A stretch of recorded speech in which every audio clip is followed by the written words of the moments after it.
ladies and mental Jane, and to all of you who thought I would die within the 30-hour stream, fuck you, I'm still here.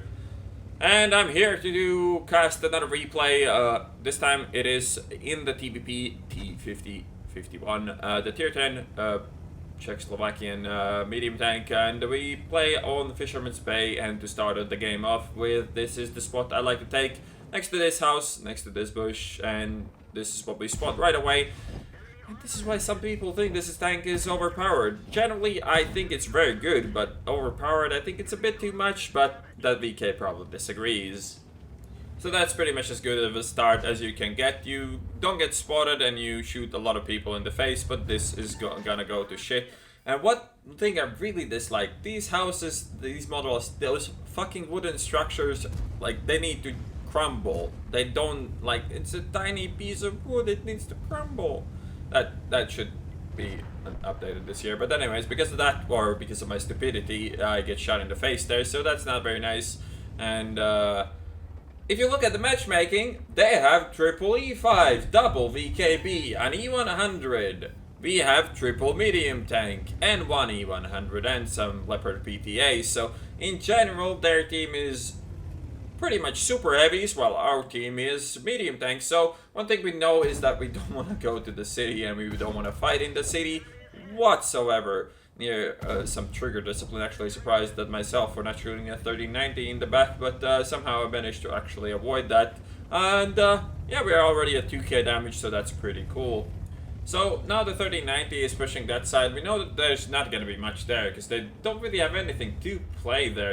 Even their tier 8s are mostly heavies. They have some light tanks, and the rest of the team is heavy tanks, literally, or tank destroyers. And it seems that, well, we know that Foch was not in on that side, and you know, the ISU fuck knows where that guy is. Sadly, we missed this LTTB with the first shot, so we don't even get the chance to kill him. With average rolls we would have, but you know, potato is potato. Not really a big deal. Miss one shot here and there. It's generally how the TVP works. You don't really generally want to fully aim there. It would have been better to fully aim because he was not paying any attention, but generally you try to avoid fully aiming just so you don't have to stay there for so long exposed to return fire. Now this Emil probably unloaded already. That second shot was a bit of an ass, and the third shot should have tracked him, but we tracked him with the fourth shot, so it's not too bad. Would not have killed him, would have put him on a bit lower health, but not that relevant in the end.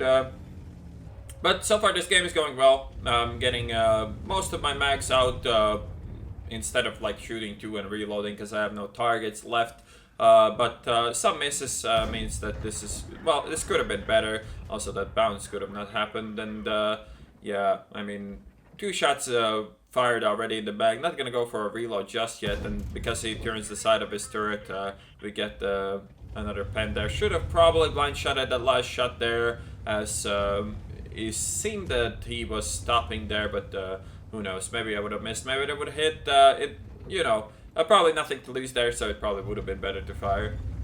But this tank is kind of all about having the full clip whenever possible. I mean, the power of the TVP comes with its potential to do that 1200 damage really quickly, well, almost 1300 damage really quickly. So you really want to have that full clip. This tank is not very good if you have 1 or 2 shots remaining in the mag. You really don't want to sit on that too much. And now this Foch is speaking for our cap, well, for their cap circle. We penned the first one, but the second and the third goes nowhere. So we're going for another reload. Kind of a shitty mag there, but you know, we aimed our shots well. It's just accuracy ING fucked us there.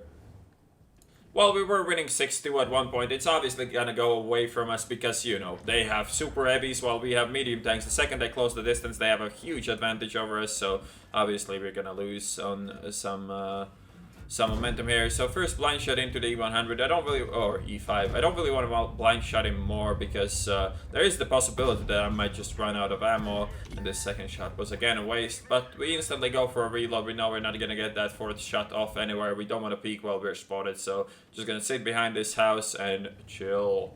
So I did wait around 10 seconds behind this house, but somehow we still were spotted, or maybe they were just blind shooting, that's possible. The E5 shot means that the blind shot was either really lucky or I was just really unlucky. And we get spotted on our way to the retreat, probably really the matter of 1 second that fucked me there, and I took a lot of unnecessary damage. But as I said, the second the heavy tanks close the distance, they have a huge advantage, so what we want to do is get that distance back in our favor and go into this tree line here, which we can use to get some shots, because we really don't want to fight that E100. And here I probably should have gone for the side of his turret.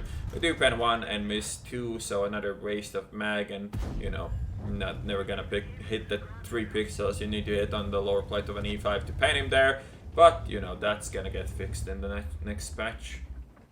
So now this game starts to look worse and worse by the minute. The ISU is there, the OHO is there, the E5 is taking a lot of unnecessary damage, and really the mistake the enemy team made in this game, they did not push the A line. 1 or 2 heavies, 1 or 2 E5s pushing the A line would have been all they needed to win this game. Now we have a shot on the side of this E100, and because it's the killing shot, we always obviously roll low, so we needed an entire mag to kill him there. But yeah, the mistake that enemy team is making now is not pushing the A line. If they dig out the 5120 and the campers, they really stand no chance to lose, because the rest of us are really fleeing. There's no way we can fight these heavies, but because of the campers, we actually have decent coverage on the map. And instead of that, enemies decided to push the K line, which we're gonna spot now in any second. Kind of had the feeling that they might do that, and we are loaded, and this timing is really good for me.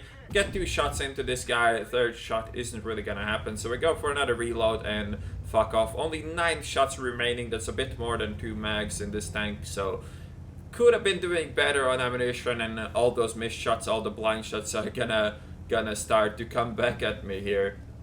Also, the fact that I have an HE mag is gonna come back at me here. But anyways, it's 10-7. The enemies have thrown a lot of their tanks away in the middle of the map. They really tried to push in stupid ways, and that really cost them. And here, sadly, Fafas get taken out and only hit the lightweight twice and waste another shot. That last shot was quite optimistic. I could have taken the first shot earlier, but my experience with this tank is that the first shot always misses if you don't fully aim it, and I didn't really want to miss the first shot there, but instead of that I missed the last one. So 6 shots remaining, well, 6 AP shots remaining for HE. One of the VKs get picked up, and there's the second one. If we get the side of him, this is gonna be a pretty much game over for the enemy team, because they only have 3 tanks and all of them are in the same position. We'll be able to flank them and win the game quite easily, as long as our base campers actually start moving around. So we penned the first 2, the 3rd was unnecessary, and now we only have 3 shots remaining. So yeah, running out of ammo, that's not really what usually happens in this tank, but then again we are at 7.5k damage, so to be expected, I suppose.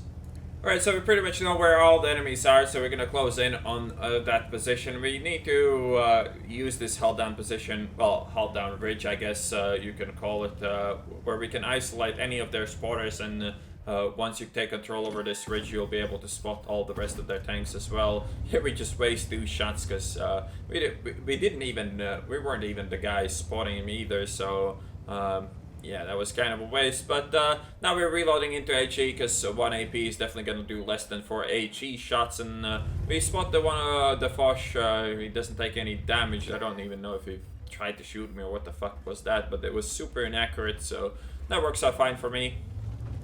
4 HE means that I kind of want to get the side of this Foch, and he actually gives it to me.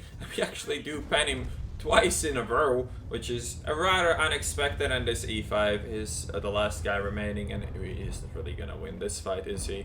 And we get to pick him up as well. Alright, so here's the end plate. Ace Tanker, 6093 experience with the ×3, high caliber and Confederate. We did 8,256 damage, assisted for 956, picked up 4 kills and base experience of 1269. So a pretty good game for the TVP. It all kind of came down to me just relocating all over the place and try to chip in as much damage as I can wherever I can. And, you know, that ended up doing 8,256 damage. So, yeah, pretty decent game for me. I hope you guys enjoyed this replay cast, and I'll see you on the next one.